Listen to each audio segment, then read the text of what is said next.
Esame pupų pasėlyje ir pasižiūrėti šiais metais pupos atrodo įspūdingai. Geros sąlygos, gerai sudygę. Drėgmės iš pradžių buvo nedaug, po to gavome gan didelį kiekį drėgmės, padėjo sudygti, bet kadangi buvo naudotas klomazonas, tai matyti šiek tiek lapų pabalavimai. Ir dabar žvelgiant į šį pasėlį, visą laiką būna diskusijos, kiekgi naudoti aklonifeno, tai fenikso kaip produkto į hektarą. Ir matyti, kad reiškia, čia buvo naudota 2 litrai ir jau eilę metų patirtis rodo, kad 2 litrai yra tikrai per mažai. Kadangi ir čia dabar galim pamatyti tikrai pabėgusią žolytę ir jos tikrai yra, bet pupos, aišku, sudygo pirmos, jos dabar pradės stelbti tas žolytės, nors iki kūlimo dar laiko toli ir tos pupose žolės esamos, jos dar gali susiaktyvuoti, ypatingai kai dabar matome tiek daug drėgmės.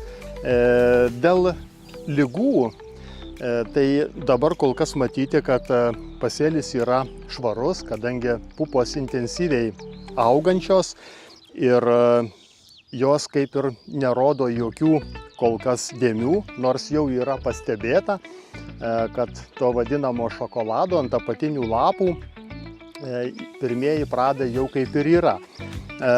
Purškimus, jau patį pirmą purškimą čia šitam lauke esam padarę, tai pupoms reikiama manganą varį 1 litrą į hektarą, fosforo 1,5 litro.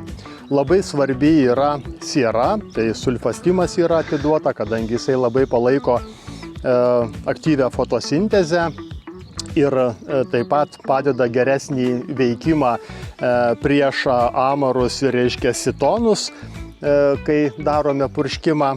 Nors dabar boružėlių jau matyti vėl atsiranda reiškia amarai ir neužilgo darysime kitą purškimą, fungicidinį jau, tada reikės būtinai kartoti insekticidą. Aišku, dar prie pirmo purškimo norėčiau sugrįžti, kur papildomai dar dėjome mūsų turimo 0,3 cinko, molibdeno ir litrą boro. Ciperkilio 50 gramų. Tai toks buvo pats pirmas purškimas ir dabar matome, kad jau neužilgo, nes žiedynai jau yra formuojami, jie jau yra stumiami, bet kartu ir matyti reiškia, kiek yra amaro, kokios kolonijos. Tai dabar, darant fungicidinį purškimą, reikia būtinai naudoti insekticidą ir kad tas insekticidas iš tikrųjų veiktų pilna savo jėga, iškart rekomenduojame dėti būtinai 3 litrus sulfastimo.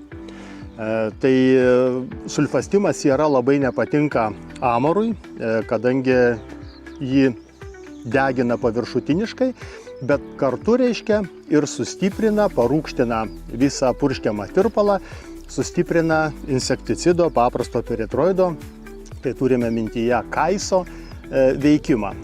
Tai dabar ruošiamas purškimas atrodytų taip, kad naudojame dar papildomai, reiškia, 1 litrą Norotek Universal, tai mikroelementų kompleksas, kartu, reiškia, turimus visus dar trūkstamus mikroelementus chelatinėje formoje. Toliau duodame iki 2 kg NPK 23, sulfastimo 3 litrai į hektarą, kaip ir minėjau, kad suaktyvinti fotosintezę ir geresnį veikimą prieš amarus, parūgština visą tirpalą. Ir toliau fungicidas. Fungicidą iš tikrųjų čia daug diskutavome ir su bendravardžiu Juozu, kad reiškia kaip suaktyvinti ir pagerinti jo veikimą. Tai prie bigalo produkto 0,5 kilogramo pridėti dar tazerio, nes daugumoje pas mus pupos yra auginamos ir reiškia sėjamos nenaudojant jokių beicų. O pupoms taip pat yra labai svarbu apsisaugoti nuo askochitozės, kur didelį darbą, pagrindinį darbą atlieka beicai. Bet kaip ir minėjau, jie sėjami nenaudojant beico, tai pridėti pusę litro tazerio ir pusę litro bigalo. Bigalo yra tas produktas dviejų veikliųjų medžiagų, tai piraklastrobinas ir boskalidas, kuris puikiai susitvarko su kitomis ligomis. Ta patį šokoladą, rūdis turi labai puikų gerą veikimą. Tai manau, kad panaudojus tokį mišinuką mes turėsime gerą apsaugą ir jeigu tik oro sąlygos toliau lepins, negausime didelių karščių, žiūrint į tokį pasėlį, jis turėtų formuoti gražų žiedyną, kuris bus apsaugotas ir nuo ligų, ir nuo amarų antplūdžių. Galima tikėtis gero ir derliaus. Jeigu kalbėti toliau apie panaudojimą, tai visą šį sezoną gali tekti sekti amarų plitimą pasėlyje.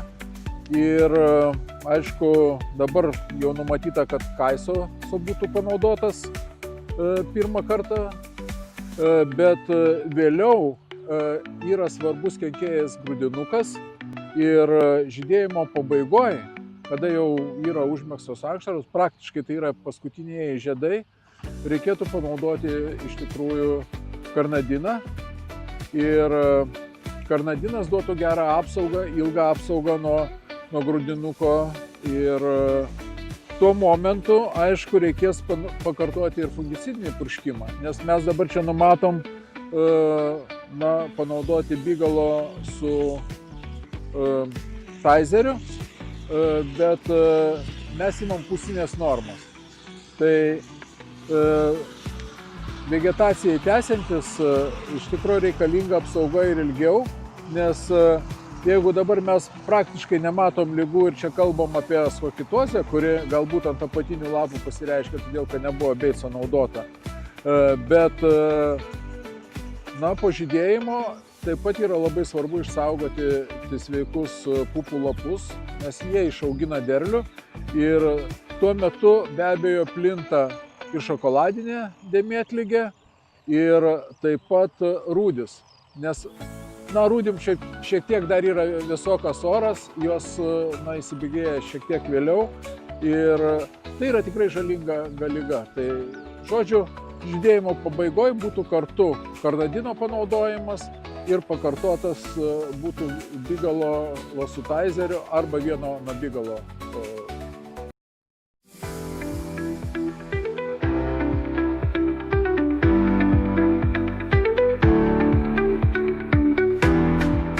Esame žieminio rapso pasėlyje ir šįmet iš tikrųjų labai gąsdino ta kultūra, kadangi gavome ir visuose regionuose mažai drėgmės, praktiškai visai negavome, o tik didelį šaltį, ko tikrai labai nesitikėjome, kad taip ilgai ir šaldys. Kaip matome, po to jis tikrai atsigavo, jisai regeneravosi, reiškia, paleido papildomas šakeles. Ir už tai šįmet turime visoje Lietuvoje, bet labai ilgą žydėjimą. Rapsui iš tikrųjų geram derliui pasiekti užtenka ir 3 savaičių gero, sveiko, normalaus žydėjimo, kad galėtum užauginti gerą derlių. Bet šįmet, kai turėjome labai problematišką pavasarį, su šalnomis, tas žydėjimas užsitęsė. Bet jeigu užsitęsė žydėjimas, aišku, mes augalui atlikome visus reikiamus purškimus ir dabar, kai kalbame, kad reiškia jau žydi 5 savaitės, 6 savaitė ir dar pabaigai dar reikia čia kelių dienų iki pabaigimo, tai mes kalbėsime apie 6 savaitės žydėjimo, kai paskutinis purškimas darytas čia prieš geras 3 savaitės. Tai yra atlikta rasputo, boskalido veikliąją medžiagą ir to iki visiškos brandos pabaigos manome, kad tikrai neužteks. Ir rekomenduotume dabar su žydėjimo pabaiga atlikti purškimą labai svarbu, tai prieš ankštarinį gumbauodį, kur tikrai matome, reiškia, jau tokių pageltusių šiek tiek ankštarėlių, susikraipusių, kur galimai, kad jau yra atlikti neigiami darbai ir reikia atlikti purškimą su karnadinu. Pirmosiuose ankštaruose jau iš tikrųjų Jau yra. net puikiai matyti, kad reiškia, vat ir puikiai matyti, reiškia, ir čia greičiausiai yra gumbavodžio, kadangi mažiukės 2 mm baltos, balti kirminukai. Tai rodo, kad čia greičiausiai nepaslėptas straublio ankštarinio, bet ankštarinio gumbavodžio lervutės. Tad purškimas būtų tikrai būtinas, kaip ir sakau, esant tokiam ilgam žydėjimui. Tai jis dabar labai teisingai sutaptų 20 kg karbamido, pilną normą atiduoti registruotą karnadiną, plus pridėti fungicidą. Čia tiktų, reiškia, nuo alternarijos, kad apsisaugoti nuo alternarijos, kad, reiškia, jinai pradeda plisti nuo stiebelių ir po to persimeta ant ankštarėlių juodos dėmelės, kurios besitraukdamos atidaro ankštarą. Tai labai tikėtina, kad tokio ilgo žydėjimo ir pasekoje jos tikrai gali atsirasti.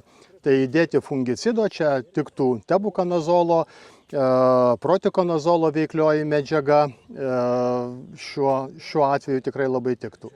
Ir plus pridėti porą kilogramų kalio trąšų. Tai toks purškimas būtų labai rekomenduotinas, labai reikalingas, ypatingai esant tokiam ilgam žydėjimo laikui. Jeigu kalbant ne vien tik tai apie šitą pasėlį, kur mes dabar esam, bet kalbant apie ligų tą vystymąsi ir plitimą, šiais metais tikrai labai palankios sąlygos, nes žiedlapiai pradėjo birėti pirmieji turbūt praėjus 2 savaitėm nuo žydėjimo pradžios, bet ir dabar, jeigu pasižiūrėti, tai masiškai aplipę yra lapai žiedlapių. Ir tai yra be abejo sklerotinė užkrato pagrindinė tokia starto aikštelė. Ir dar esant tiek drėgmės. Ir ta drėgmė, kadangi pasėlis yra gražus ir suformuotas tankus, tai iš tikro jinai laikosi praktiškai visą dieną, be lietaus, nes palijo naktį, o jisai stovės galbūt visą dieną. Ir čia tai yra ir sklerotiniai, ir alternarijai. Alternarija, jinai ko gero irgi pradės eiti nuo pačios, nes ten yra idealios sąlygos. Ir be abejo, jeigu tos sąlygos bus palankios, jinai lips ant ankštarų. Ir kas? Alternarija ant ankštaro reiškia, ankštaras atsidarinėja ne laiku. Aišku, mažesnis grūdelis, mažesnis derlius, bet derlių prarandi dažniausiai dėl to, kad atsidaro ankštaros. Tai čia vienas dalykas. O dabar dėl tų kenkėjų, tai ką mes matom? Matom ant kai kurių anksčiau pražydėjusių pakankamai stambes ir jau galim rasti tos kenkėjus tose ankštaruose, bet yra dar masė daug sveikų ir nedidelių ankštarų, kurios, manau, kad jos vystysis. O kenkėjai paskutinio, reiškia, tik baigusio žydėti, tik užmėgstos, reiškia, ankštarėlės, kurios jau yra kaip ir toks liktai pažeidimas, pasilenkusi, bet jinai dar visiškai plonytė, dar nepradėjusi, dar sunku pasakyti. Tai irgi kenkėjų taikinys yra, kaip sakant, kad jie norės daugintis ant tų. Viskas yra labai sudėtinga rapsuose, kai įsitęsia žydėjimas tiek ilgai. Ir sunku ligas kontroliuoti ir kenkėjus kontroliuoti taip pat.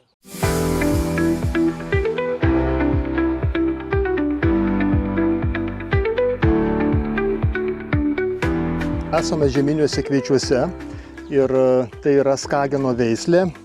Iš tikrųjų atrodantis laukas įspūdingai, gražus. Kaip ir visos veislės, kaip ir visos kultūros, šį pavasarį turėjo savus išbandymus. Tai neaplinkė žinoma ir šio lauko.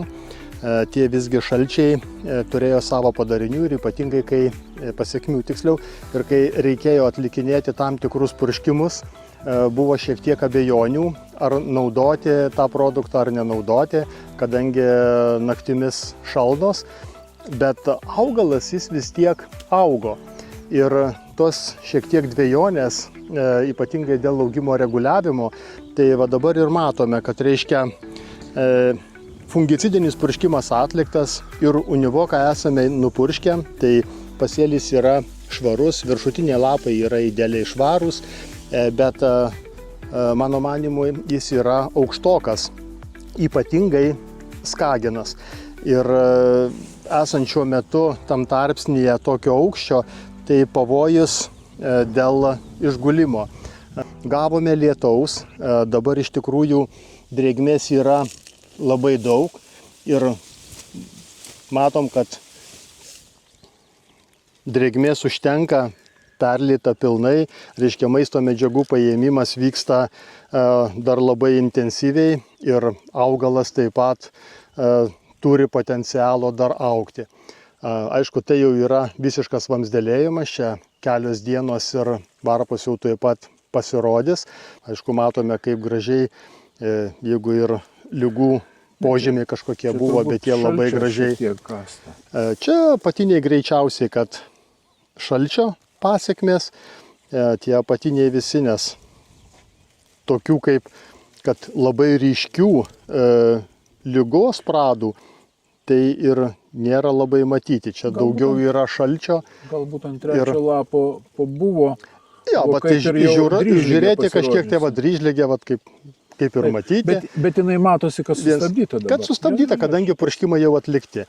Tik, aišku, vėlgi, drėgmė dabar šiuo metu yra labai svarbi, nes vyks plaukiojimas, tada iškart žydėjimas ir žydėjimo metu esanti drėgmė kviečiuose taip pat yra labai pavojinga, tai dėl varpų fuzariozės. Šitos sąlygos visumoje plisti lygom yra tiesiog idealios. Jom tai yra pats palankiausias sąlygos, nes irgi drėgmė laikosi ilgai, lietaus pakanka, šilumos pakanka, tai yra iš tikro visom, ar tai kalbėsim apie lapų dėmėtlygės, dryžlygę ar septoriozę. Aišku, dabar jinai tikrai stabdoma yra, nes prieš savaitę purškimas atliktas, bet kitą savaitę į pabaigą tikrai bus beveik išplaukėję jie, jeigu taip temperatūra bus tokia. Dar po kelių dienų prasidės žydėjimas. Ir turint galvoje, kad tai jau bus praėję beveik 3 kokios savaitės nuo šito purškimo, tuo labiau, kad tai nėra tikslinis purškimas nuo varpų fuzariozės, tai aišku, kad ir jeigu išliks tokios sąlygos, kad dar bus ir lietaus, ir šilumos, labai tada fuzariozė palankus. Aš manau, kad netgi ir žydėjimo metu, nesant lietui, reikia tiesiog nenumoti ranką, o visgi būti budriems ir žiūrėti, kadangi drėgmės yra daug, užtektų pilnų rasų. Ir jeigu ta rasa jau prasideda iš vakaro, ant pasėlių jau matosi užsideda, o ne tik kai būna karščiai, jinai pasirodo trumpam tik paryčiais, tai yra viena, bet jeigu jau jinai pradeda formuotis iš rudens, tai jinai atstoja kaip ir lietų. Ir fungicidinį purškimą iš tikrųjų reikėtų atlikti būtinai. Tas galiausiai tankus pasėlis, tai ar lietus, ar rasa, jin labai ilgai išlieka ant lapų. Apie varpas kalbant, aišku, jos yra labiau iškilusios, bet žydėjimas tai yra tas metas, kada jeigu aplinkoje pakankamai yra santykinė oro drėgmė pakankamai aukšta, temperatūra, sakykim, saikinga, nėra to karščio, tokio, kuris labai džiovintų, tai žydėjimas užsitęsia. Jeigu, sakykim, kviečiai gali peržydėti tom optimaliom, sakykim, sąlygom per porą dienų, turint galvoje, jeigu pradeda varpos vidurys ir paskui viršus yra apačia, tai esant daug drėgmės, saikingai temperatūrai, tas žydėjimas gali užsitęsti ir 6 dienas. Ir kitas momentas, tai jeigu varputė peržydi tuo momentu, kada atsidaro varpažvynis ir išmeta kokelius praktiškai per valandą, tas gali įvykti, tai šiuo atveju varpažvyniai neskubės susidaryti, jeigu drėgmės pakanka. Ir tai yra pavojus susikrėsti, reiškia, būtent per... Tada, kaip gaudyklė veikia tie varpažvyniai ir gaudo sporas fuzariozių. Tai... kurių aplinkoje tikrai yra apstu ir jų atsiranda dar daugiau, kai yra daug drėgmės, nes tie sporos, reiškia, esančios gamtoje, kai būna sausa, jos būna tikrai užsitraukusios ir iš to maišelio nepabėgusios. Tik esant daug drėgmės, jos prisisotina ir sprogsta. Jas iššauna. Jas iššauna ir tada jų pasipila masė didelė ir kai žydėjimas taip pat užsitęsia, o čia ir kalbam apie tai, reiškia, apie pavojų, kaip užsikrečiame varpų fuzariozę. Tad tą purškimą iš tikrųjų reikia būtinai atlikti arba bent jau tikrai labai sekti, žinant savo pasėlių, žinant vietovę ir tiesiog, kaip sakau, nenumoti ranką, nes pasėliai atrodo tikrai gražiai, sakyčiau, įspūdingai ir tą purškimą būtina atlikti. O kita dar reiškia, esant pieniniai brandai, grūdo pildymo pabaigoje, bet dar esant visiškai žaliam pasėliui ir pieniniai brandai, dėl kokybinių parametrų, tai tikrai tas purškimas padėtų pagerinti pačią kokybę, kas augina ekstra ir kaip ją pasigerinti, tai 20 kg karbamido, 2 kg kalio ir vėlgi priklausomai nuo oro sąlygų. Jeigu drėgmės tikrai yra labai daug, purškiant karbamidą mes duodame tiesioginį, reiškia, ir maitinimą grybams, kurie jau yra nusėdę ant lapų. Galima šiek tiek dar įsidėti ir fungicido, netgi patartina įsidėti šiek tiek insekticido. Taip praktiškai ir sutaps tas fungicido panaudojimas, sakyčiau, vis viena, jeigu mes kalbam apie fuzariozę, tai tas reikalingas purškimas nuo fuzariozės duos tą apsaugą jau. Bet čia kalbam jau, reiškia, pieninėje brandoje, tai čia su karbamidu jis gerokai vėliau. Bet žydėjimo metu tai tą fungicidą būtinybė atlikti ir, kaip minėjau, dar pakartotinį purškimą, maitinimą su karbamidu pieninėje brandoje, tai būtų atlikti taip pat labai. O dabar dėl produktų, tai nuo fuzariozės, tai gali būti eolė mišinyje su abranu ir taip pat yra artinagi. Eolė su artina, čia yra tiesiog galimi keli variantai, tai priklausomai kokios veiklios medžiagos buvo naudojamos prieš tai ir galima pasidaryti, jeigu protekonazolo veiklioji medžiaga buvo naudojama grinai auginimui su univoku arba tarkim dar su tazeriu mišinyje, tai prieš fuzariozę, manyčiau, kad būtų tikrai labai geras purškimas. Kartu dar, aišku, ir nepamiršti insekticido įdėti. Tai artinos, metkonazolas su tebukonazolu. Prekinis ženklas artina su eolė. Taip.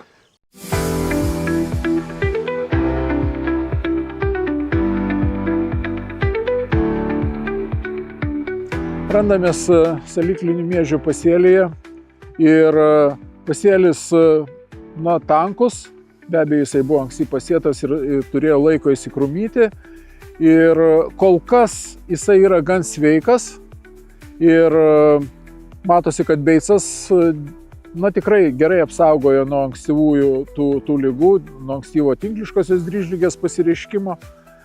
Bet dabar labai nedaug lieka, kai jau iki plaukėjimo, nes vėliavinis lapas jau pilnai iškeltas ir varpa praktiškai yra antro lapo po lapamakštėje. Todėl, turint galvoje, kad tai yra labai palankios sąlygos ligom plisti, nes laikosi drėgmė, tankus pasėlis, reikėtų atlikti pagrindinį ir vienintelį limiežiuose purškimą fungicidais. Ir šitoj vietoje, aišku, geriausiai tiktų proteokonazolas su azoksistrobinu, nes šitos veiklios medžiagos yra tikrai veiksmingos ir jų spektras platesnis, jeigu plistų dar rūdis, nes jos irgi gimiežiuose pasireiškia, kad ir vėlai, bet gali padaryti nemažai žalos. O kitas momentas tai vis dėlto stebėti kenkėjus. Ir miežiuose visumoje šiais metais jau buvo tikrai daug amarų. Čia aišku atliktas yra purškimas, tai mes jų kaip ir nestebime. Bet jeigu būtų ar tai lemai, ar tai pjūkleliai, insekticidas šitoj vietoj, kad ir kontaktinis, tikrai atliktų savo darbą. Iš tikrųjų, dabar kalbant apie papildomą pamaitinimą per lapus, be abejo, salikliniuose miežiuose azoto negalima padauginti ir jisai, kas atiduota, tas atiduota. Bet dėl tos energijos, tai fosforo, manau, kad ir kalio panaudojimas su to fungicidiniu purškimu kartu tikrai būtų tikslingas.